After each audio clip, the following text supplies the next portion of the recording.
विधानसभा सोमेश्वर के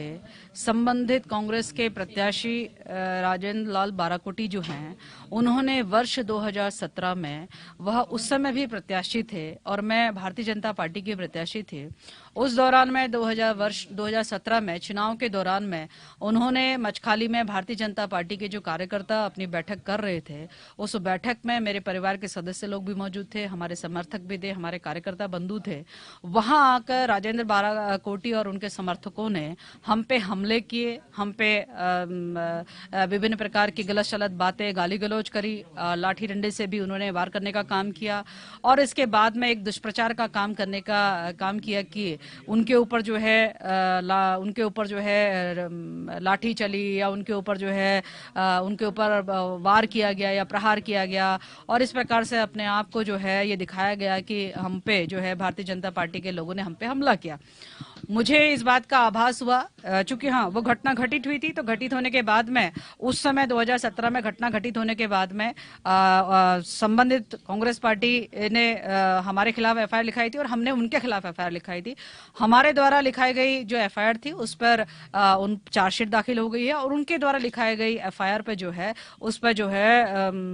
उस पर एफआईआर लग चुकी है। तो इससे साफ प्रतीत होता है कि उस समय के घटनाक्रम में संबंधित प्रत्याशी और उसके समर्थक जो कांग्रेस के थे वो दोषी हैं। अब आती है बात 2022 में, फिर वो स्थितियां पैदा हो गई हैं कि आज मैं भारतीय जनता पार्टी की वर्तमान में मैं प्रत्याशी हूं और कांग्रेस के जो हैं राजेंद्र बाराकोटी जी प्रत्याशी हैं। इस प्रकार का षड्यंत्र रचने की जो है वो बू हमारे पास में पहुंची है कि वो 9 से 12 या 13 तक में जो है इस प्रकार की घटना को जो है अपने विधानसभा क्षेत्र में कहीं पे भी अंजाम देंगे, स्वयं को घायल दिखाएंगे, स्वयं को चोट दिखाएंगे और दिखाने के साथ में जो है उसका आरोप प्रत्यारोप हमारे समर्थक और हमारे परिवार पर देने की कोशिश करेंगे, ताकि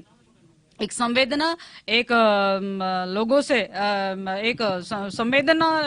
कलेक्ट करने का जो है उनका यह प्रयास है कि मुझ पर जो है वार किया गया है, क्योंकि उनके जो भी झूठे कारण हैं उन कारणों को बताते हुए तो मैंने इस घटना को जो कि आने वाले समय में वो घटाने की प्लानिंग कर रहे हैं उससे संदर्भित जो है एसएसपी अल्मोड़ा, महानिदेशक पुलिस उत्तराखंड और साथ साथ में भारत निर्वाचन आयोग उनको अवगत करा दिया गया है कि इस प्रकार की घटना घटित होने की संभावना है। कांग्रेस के प्रत्याशी अपने को जो है दीनहीन और अपने को संवेदना इकट्ठा करने के लिए जो है इस प्रकार की घटना को अंजाम देने वाले हैं। इस प्रकार का एक षड्यंत्र रचा जाने वाला है। तो हमें सतर्क रहने की या आपको सतर्क रहने की आवश्यकता है, क्योंकि सोमनाथ की भूमि बहुत पवित्र भूमि है। वहां पर मैं समझती हूँ को सुख और शांति का वातावरण हमेशा से बना हुआ है, लेकिन कुछ अराजक तत्व जो है इस प्रकार का काम करके जो है अपने लिए वोट इकट्ठा करना या लोगों को